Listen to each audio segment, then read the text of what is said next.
രണ്ടാം തവണയും യുഎസ് പ്രസിഡന്റായി അധികാരത്തിൽ കയറിയ ഡൊണാൾഡ് ട്രംപ് ആദ്യ ദിനം ഒപ്പുവെച്ച എല്ലാ ഓർഡറുകളും പ്രാവർത്തികമാക്കാനുള്ള നെട്ടോട്ടത്തിലാണ്. എന്നാൽ ഇതിനിടയിൽ നിരവധി തിരിച്ചടികളാണ് ട്രംപിന് നേരെ ഉയരുന്നത്. അത് പ്രതികാര താരിഫായും വിമർശനമായും വിലക്കായും തുടർന്നുകൊണ്ടേയിരിക്കുന്നു. എന്നാൽ യുഎസ് പൗരന്മാരല്ലാത്തവർക്ക് അവിടെ താമസിക്കാനും ജോലി ചെയ്യാനും അനുവദിക്കുന്ന ഗ്രീൻ കാർഡ് ഒരു പ്രസിഡന്റ് വിചാരിച്ചാൽ പിൻവലിക്കാൻ സാധ്യമാണോ എന്ന ചോദ്യത്തിന് ഉത്തരങ്ങൾ തേടുകയാണ് നിലവിലെ ഗ്രീൻ കാർഡ് ഉടമകൾ. എന്നാൽ ഒരു പ്രസിഡന്റ് വിചാരിച്ചാൽ അത് റദ്ദാക്കാൻ കഴിയില്ല. പക്ഷേ ക്രിമിനൽ പ്രവർത്തനത്തിന്റെയോ ഇമിഗ്രേഷൻ തട്ടിപ്പിന്റെയോ അടിസ്ഥാനത്തിൽ ഇത് റദ്ദാക്കാൻ സാധിക്കും. അതുകൊണ്ട് തന്നെ ട്രംപിന്റെ കീഴിൽ നടക്കുന്ന പരിശോധനകൾക്ക് കർശനമായ ഇമിഗ്രേഷൻ നയങ്ങൾ ഉണ്ടാക്കിയത് ഗ്രീൻ കാർഡ് ഉടമകളിൽ ഒന്നടക്കം ആശങ്കയും ഉണ്ടാക്കിയിട്ടുണ്ട്. ഔദ്യോഗികമായി സ്ഥിര താമസ കാർഡ് എന്ന് വിളിക്കപ്പെടുന്ന ഈ ഒരു ഗ്രീൻ കാർഡ് പൗരത്വമില്ലാത്തവർക്ക് അമേരിക്കയിൽ സ്ഥിരമായി താമസിക്കാനും ജോലി ചെയ്യാനും അനുവദിക്കുന്നു. കൂടാതെ ചിലപ്പോൾ ഇത് ചില അവകാശങ്ങൾ കൂടെ നൽകുന്നുണ്ടെങ്കിലും പൗരത്വത്തിന്റെ അതേ സംരക്ഷണം നൽകുന്നില്ല എന്നതാണ് സത്യം. കൂടാതെ ട്രംപിനെ പോലുള്ള ഒരു പ്രസിഡന്റിന് അവരുടെ സ്ഥിര താമസ പദവി എടുത്തു കളയാൻ കഴിയുമോ എന്നതിനെക്കുറിച്ച് പല ഗ്രീൻ കാർഡ് ഉടമകളും ആശങ്കകളും ഉന്നയിച്ചിട്ടുണ്ട്. കൂടാതെ ട്രംപ് ഉൾപ്പെടെയുള്ള ഒരു പ്രസിഡന്റിനും ഒരാളുടെ ഗ്രീൻ കാർഡ് വ്യക്തിപരമായി റദ്ദാക്കാനോ കഴിയില്ല. എന്നാൽ ചില കാരണങ്ങൾ കൊണ്ട് നിർദ്ദിഷ്ട നിയമപരമായ കാരണങ്ങളാൽ ഒരു ഗ്രീൻ കാർഡ് എടുത്തു കളയാൻ സർക്കാരിന് അധികാരമുണ്ട്. കൂടാതെ ഒരു പ്രസിഡന്റ് നിശ്ചയിക്കുന്ന നയങ്ങൾ, കുടിയേറ്റ നിയമങ്ങൾ എന്നിവ നടപ്പിലാക്കുന്നതിനെ ഇത് ബാധിക്കുമെന്നും അറിയിച്ചു. അതേസമയം ഡൊണാൾഡ് ട്രംപ് അധികാരമേറ്റതിനു ശേഷം അമേരിക്കയിലെ പല ഇന്ത്യക്കാരെയും ഈ ഒരു ചോദ്യം വേട്ടയാടപ്പെടുന്നുണ്ട്.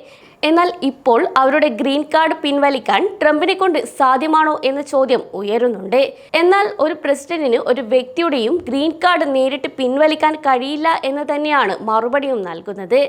ഭരണകൂടത്തിന്റെ നയങ്ങളും നിർവഹണ മുൻഗണനകളും സ്ഥിര താമസക്കാർക്ക്, പ്രത്യേകിച്ച് കുടിയേറ്റ ചരിത്രങ്ങൾ സങ്കീർണമായവർക്ക് അപകട സാധ്യതകൾ സൃഷ്ടിച്ചേക്കാം എന്ന സൂചനകളും നൽകുന്നു.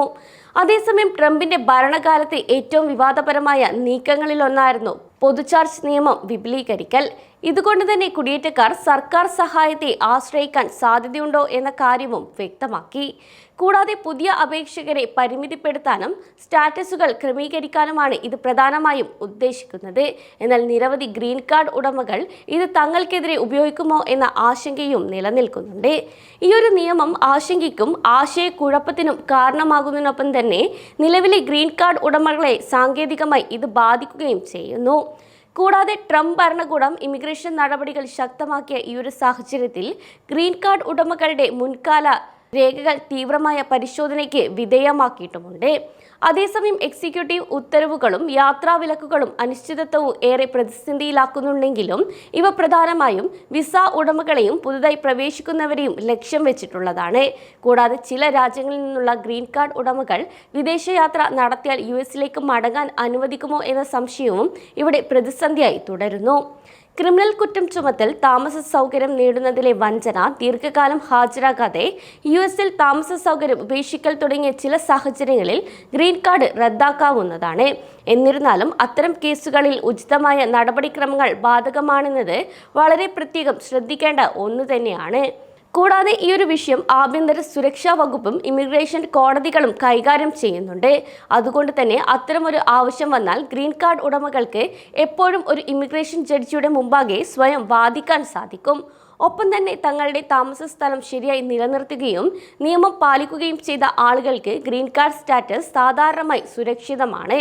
കൂടാതെ ഒരു പ്രസിഡന്റിനെ ഇമിഗ്രേഷൻ എൻഫോഴ്സ്മെന്റിനെ സ്വാധീനിക്കാനും ചില നയങ്ങൾ രൂപീകരിക്കാനും കഴിയുമെങ്കിലും ഗ്രീൻ കാർഡ് പിൻവലിക്കാനുള്ള അധികാരം നിയമവ്യവസ്ഥയ്ക്കുള്ളിലാണെന്ന് അറിയേണ്ടതും വളരെ പ്രധാനം തന്നെ.